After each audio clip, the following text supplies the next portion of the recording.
اليوم نط متوحشه، طفولتي متوحشه، صغري، وتشهيت هذه الوصفه كي تفكرت صغري لخاطرش من الوصفات اللي تعلمتهم في صغري. كنت نشوف واحده بروغرام بتجي بزاف بنينه معسله وسهله، وخاصه هي تصلح للشتاء يعني مليحه، وصفه تاع الشتاء.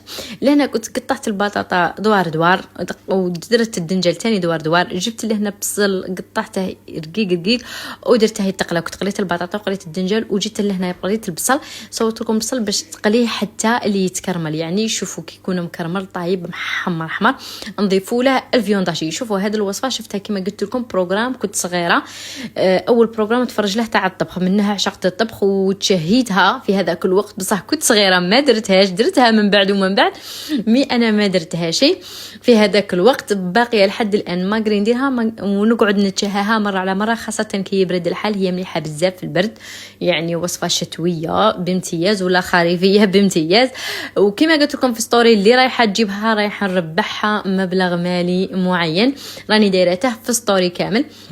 لهنا كي قريتو درت في الفلفل الاسود، درت الملح ودرت المعدنوس وشويه ثوم وخليتهم يتقلاو. وبعدها جيت لهنايا نوجد الكريمه، درت فيها كريم فريش، درت شويه تاع الملح، درت الفرماج تبغي هذاك تاع مثلث، تبغي كاري هكا قطعته مربعات، والفلفل الاسود وديري بين صباعك كما قلت لك الملح. خلطتهم كامل وحطيتهم على النار يطبخوا حتى اللي يطيب وتعقد هذيك الكريمه تاعي.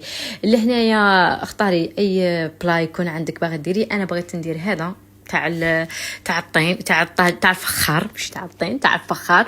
نديروا الكريمه تاعنا هكا من تحت، ابخي نستفوا البطاطا ونزيدوا بعدها نديروا الفيونداشي، وبعدها نديروا الدنجال، وعاودوا نزيدوا نديروا هذيك الكريمه اللي راهي باقيه لنا، وبعدها نروحوا نديروا شويه فرماج وندخلوه للفور. وحوالي ما يديش وقت بزاف خاطر تقريبا كل شيء طايب، وتكون وجدت هذه الكراته تاعك بزاف بنينه وبزاف تشهي حلوه وسهله، ما تديش كامل الوقت. جربيها وما تنساوش المسابقه راهي في ستوري.